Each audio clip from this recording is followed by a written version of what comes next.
Hey y'all, my name is Gabrielle and welcome back to Gabrielle's Guide to Books. I don't know how this happened, but I managed to read 8 books in March. I really thought that March was actually going to be a really slow reading month for me. And honestly, I don't even remember reading 8 books. Some of them I enjoyed more than others, but I will say that March did come with some bangers. So I can't wait to talk to you all about them. If you love Black bookish content, go ahead and give this video a big thumbs up. Even on the bad days, I thank God for making me brave, brave, brave, brave, brave. The first book is Pleasure Please by Ashley Cobb.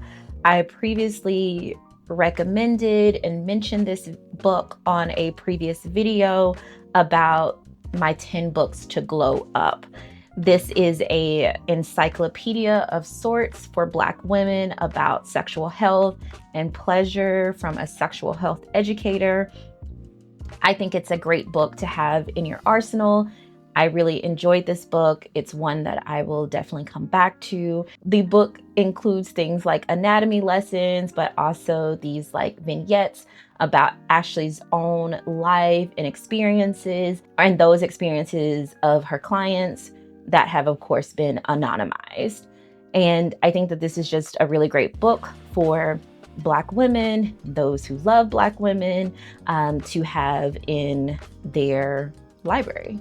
The next book is Ella Gets the D by Tanvier Peart. If I'm probably mispronouncing this name, please forgive me.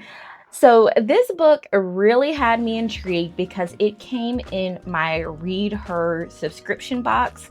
And if you are a part of the Read Her subscription community, this was a very interesting box to receive. The first time that I received a Read Her box, I did do a mini unboxing on a previous video, which I will link above. This box was really interesting, and it was about all of the senses and all about pleasure. It was very intriguing. So I really wanted to dive into this book right away as soon as I got the box. I was waiting on the book that I really wanted to read in March. So I was like, oh, I'll go ahead and read this book. And I was able to read this book in maybe like a day. And the concept of the book was really interesting. The book is about Ella, who one day comes home and finds her husband cheating on her with his coworker. And then Ella goes through the divorce. The D here is kind of a double entendre, if you will. And essentially this divorce from her, like all powerful husband, basically means that she's going to be like penniless without a place to stay. But in great fashion, her best friend Morgan comes in and says like, hey, my family just has this townhome that you and your kids can stay in. The one thing about this townhome that her friend also forgot to mention was that the townhome also belongs to Morgan's younger brother, who mostly lives in London. Ella is trying to unravel both her divorce and also trying to figure out how she's going to like cohabitate, I guess, her and her children with Morgan's younger brother. So it's a really interesting story. I think it's a very sexy story. For me, this was a story that went very fast, but it wasn't one that I felt like had a lot of the depth that I kind of like in my romance novels. If you are a person that really likes, like, they fall fast for each other, they kind of like declare love or like these really intense feelings very early, there is a lot of spice from a long distance. this might be the type of book for you. I want to see them spend a little bit more of quality time together, and that just wasn't what was present here in this book. But I wouldn't say that it wasn't a good book. It just, I think, was really different than what I was expecting. But I think if that is your type of romance novel, your type of spice, I think that this one would be a really good one to read. Honestly, when I looked in my Goodreads and my Storygraph, it was actually one that I had on my TBR. And I would actually read something else from this author just to get a sense of whether or not this is this author's sort of style of writing, or was it just this book. I'm not someone that is really drawn to these like whirlwind romances, but if you are into whirlwind romances and a lot of spice, I think that this would be an excellent choice for you. Next on the list was Kin by Tayari Jones. And I will say that this was the book that I was trying to get to in March. This was the book I knew that I wanted to read in March. It had been on pre-order for a long time. I have been a longtime fan of Tayari Jones, and I remember reading her when her first book, Leaving Atlanta, came out. I really liked her book, American Marriage. There's no way to say that American Marriage was not a wonderful book. It was just not my favorite of hers. That honor goes to Silver Sparrow. And I was just like, ooh, I wonder, after an author has had all of the acclaim, like Oprah's book club, and of course this one is now again on Oprah's book club, I was like, there's a lot of pressure, and it's been 7 years. I was just wondering what would happen. I know that she's a very strong writer. She's one of my favorite writers. She's one of those writers that I'm going to automatically buy her books no matter what. And I will say Kin was, I don't know, how do I put this?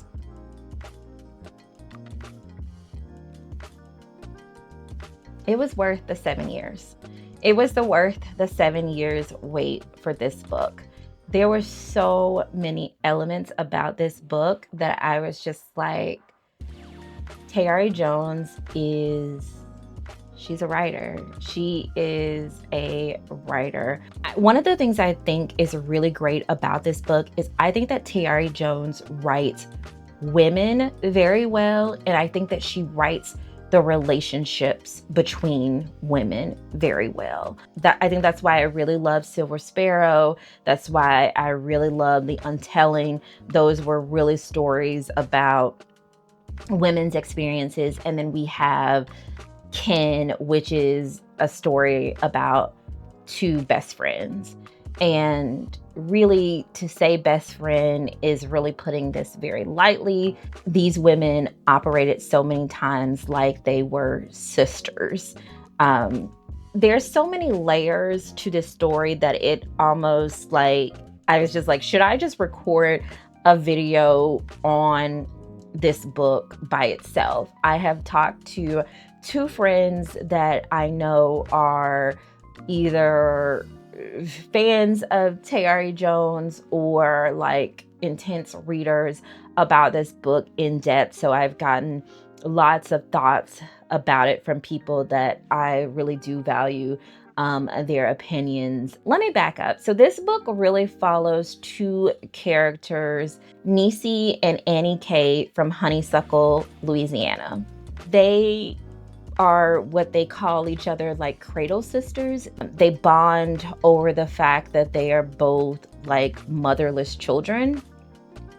One of them, Niecy, is raised by her auntie, and Annie K is raised by her grandmother. And they're kind of reluctantly raised by each of those figures. And there's so many layers to that are revealed where I was like, ooh, I want to hear the grandmother story. I want to hear auntie's story. So there's a lot of layers that are there. So that's a bond that they have.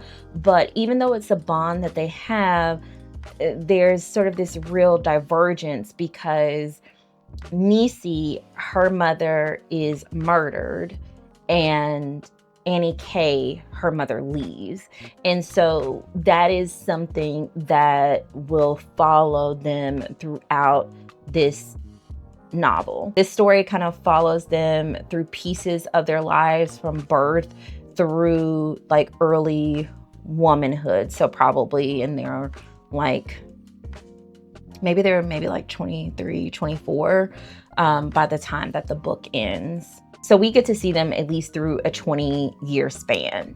There's just so much to say about this book, but the way that class plays with both Niecy and Annie K is very interesting. Niecy ultimately leaves Honeysuckle to go to Spelman College. She's going in search of this better life, and college is like this real exploration for her about herself. She's seeking, I think, to deeply like understand herself, and in the course of that gets wrapped up in really a lot of middle class Black Atlanta-ness. And I don't think many people write Black Atlanta like Tayari Jones does. I don't think that many people write Spelman College in the way that Tayari Jones does. And I think that she really pulled on her strength here. So Annie K is on a journey of her own, and her journey is taking her to Memphis. But before she can get to Memphis, she makes a shortish but very significant stop in Mississippi, and then journeys on to Memphis. And while Annie K is in Memphis, her search is about her mother. And you see her search being somewhat about herself, but her search is really about her mother. While we see Niecy in Atlanta being swept up in this middle-class lifestyle, Annie K is in Memphis really struggling, and we see her dealing with a lot of, financial struggle and a lot of struggle in different ways. And so their lives are really converging. But no matter how their lives are converging, we still see this real closeness that the two of them are able to maintain. And one of the things that I really appreciate about what Tayari Jones does in this book is it could have been so easy to have this be a story where these women, their lives diverge so much that you just don't see any way for there to be a connection. And she just did not let that happen in this particular story. But the way that their lives continued to be connected, I think would be a spoiler to talk too deeply about. And I think it would also be a spoiler to talk too deeply about what's happening in their lives in these individual places. But one thing that I will say is that their lives do, in a very significant way, come back together. And in that coming back together, this is where I think a writer like Tayari Jones just shines. She's able to bring these two different worlds that she's created and these two very different characters together in a way that just makes sense. They are people that are in place to make the story go along, but Niecy and Annie K are the shining lights of this story. And this story is, when I tell you, this story is the epitome of the power of found family sisterhood, friendship. Part of me wanted to finish this book so quickly, and another part of me was like, please let this book last forever. Because I was so lost in the world that was created here. There were so many things of this book, and I'm a person that loves to talk about the themes of the book, but I don't really want to talk about the themes because I don't know what would be a spoiler to other people.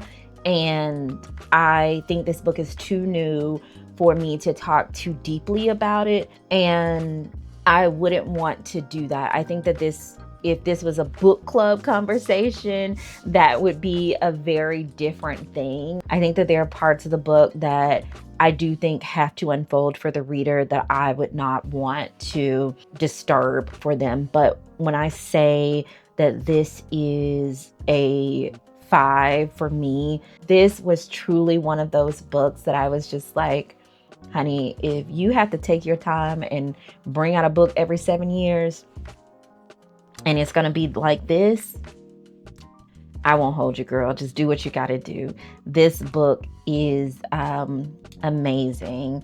I highly, highly recommend it for anyone that loves women's stories, loves friendship, just loves books that are about the South, books that are about just life and the complicated things about life, the complicated things about women, the complicated things about motherhood, the complicated things about relationship. This is a book for you. I definitely think that this is going to be a book that is going to be on the top of list at the end of the year. But I believe that Kin is going to be one of those 5-star books that if you read it, you will not regret it. I highly, highly recommend it. The next book that I read this month was The Flower Bearers by Rachel Eliza Griffiths. This book I had spoken about on a previous video as being one of the ones on my TBR, and I did finally dive into it this month. This is a memoir about the relationship between Rachel Eliza Griffiths and Camila Aisha Moon. On the day of Rachel Eliza's wedding, Camila Aisha was supposed to recite a poem and be present for the wedding. And it was also the day that Rachel Eliza found out that Camila Aisha had passed away. It is basically a memoir about their friendship and also the grief that came from that. This book was everything that I thought it was going to be. It was beautiful. It was very lyrical. It was very heartbreaking. I was prepared to be very heartbroken, very somber reading this book, and this book definitely brought out all of those feelings for me.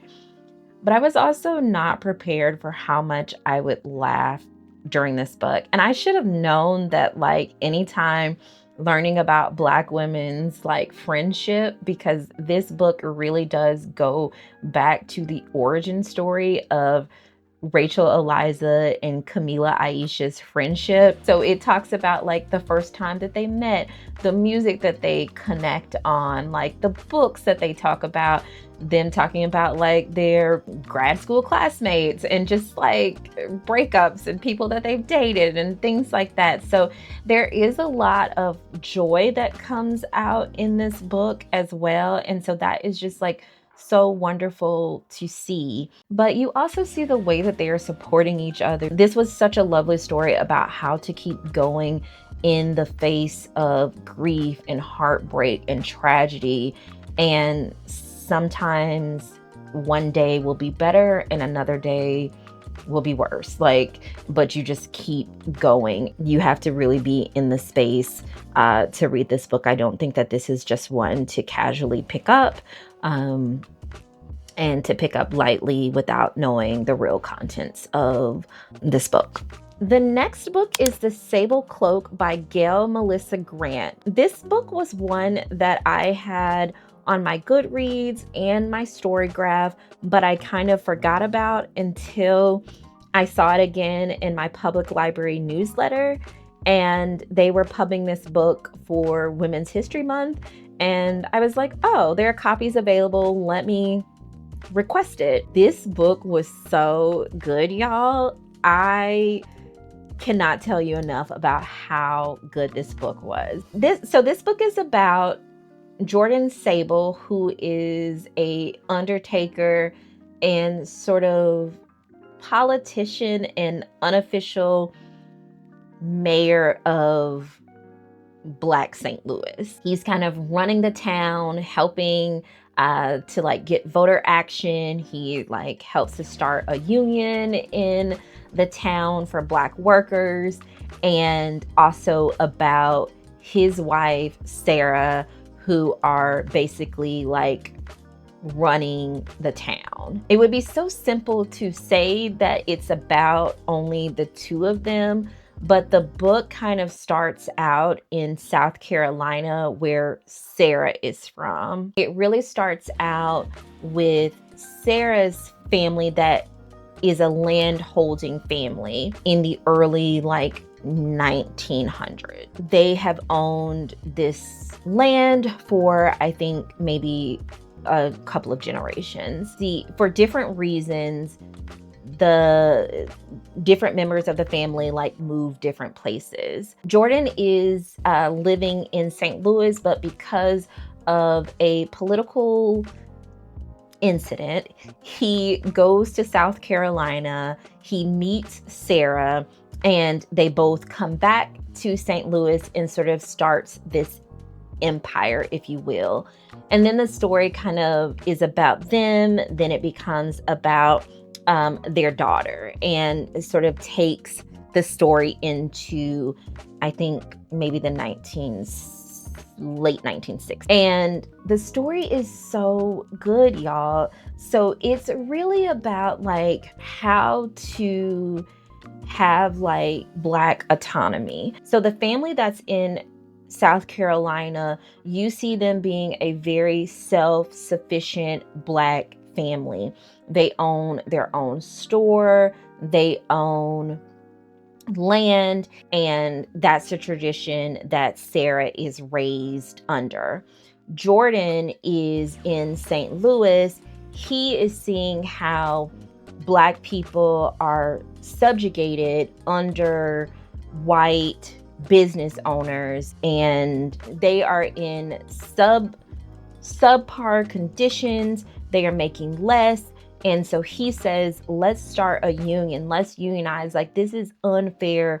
Jordan and Sarah, with their two, very similar mindsets, but they're two different sort of upbringings, that are saying, okay, how are we going to continue to have this uplift in Black community? And one of the things that I really loved and appreciated was that this is coming from Milissa Gail Grant's family.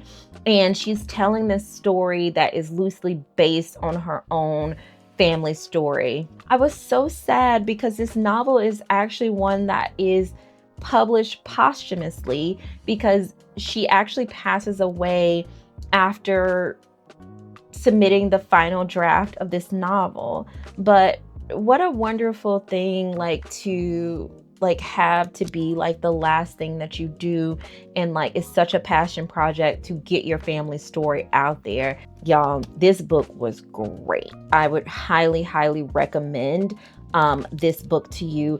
The next book is Shut Up and Read by Jeannine A. Cook. This is a memoir, and I actually had the pleasure of moderating a conversation with Jeannine at the Gwinnett Public Library here in the Atlanta metro area. I'm gonna pop in a little bit of footage from that talk for you to see, because it was just like really, really fun. The conversation was great as always. I moderated a conversation with Jeannine about 6 months ago, and I mean, what a great title for a memoir, just anyway. The book starts out with what I think is such a dope line. It says, "I refuse to die with this story stuck in me." If you don't know Jeannine, she is the owner and bookkeeper of Harriet's Bookshop in Philadelphia, Ida's in South Jersey, and Josephine's in Paris. Y'all, she's doing all the things. The memoir talks about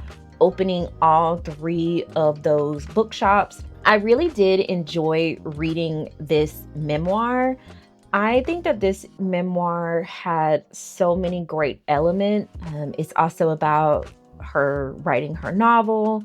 It's also about the relationship with her father, which is very funny and sometimes complicated. And she also discusses his unfortunate passing and then the grief process that comes with that. She also discusses her own bouts of illness and how she takes care of herself and not take care of herself. I think that this is a really great book for entrepreneurs, especially because she is both a writer and an entrepreneur. And she talks so much in this memoir about how being an entrepreneur wants her to do this one thing, and being a writer wants her to do this other thing that is sometimes in conflict with one another. This memoir to me felt very much like reading her novel. It was not linear in any way.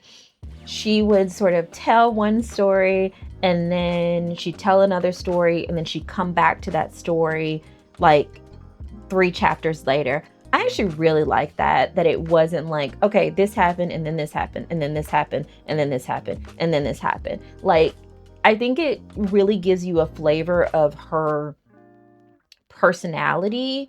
And I think it is kind of also the way that she might be as like a thinker, and then also clearly as just a writer. Oftentimes people don't have just one singular passion. They're trying to do multiple things at the same time.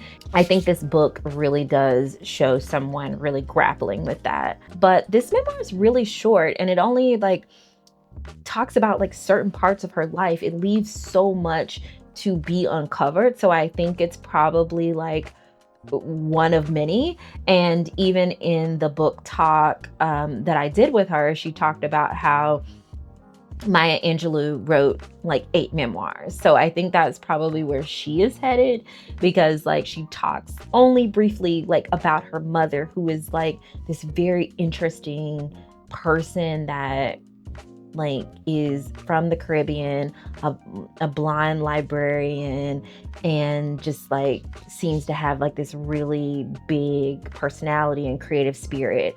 And then she also speaks about her grandmother and her grandparents and her sisters, but like they only get like a little blip in this book, and I'm like, ooh, I want to know more about that. So I really do recommend this book, and I think that just recommend following like Jeannine just in general, because I think that she just has such a beautiful spirit and is very inspirational overall. All right, so the next to last book, I also talked about this one in a TBR, and I finally was able to read it. This is This Ain't Our First Rodeo by Liara Tamani. This was so cute. When I talked about it in my TBR previously, I don't think I realized then that this was a YA. And I'm kind of glad that I didn't know it was YA, because I think I would have like waited to read it. I probably have been like, oh, it's YA. I don't really want to read it.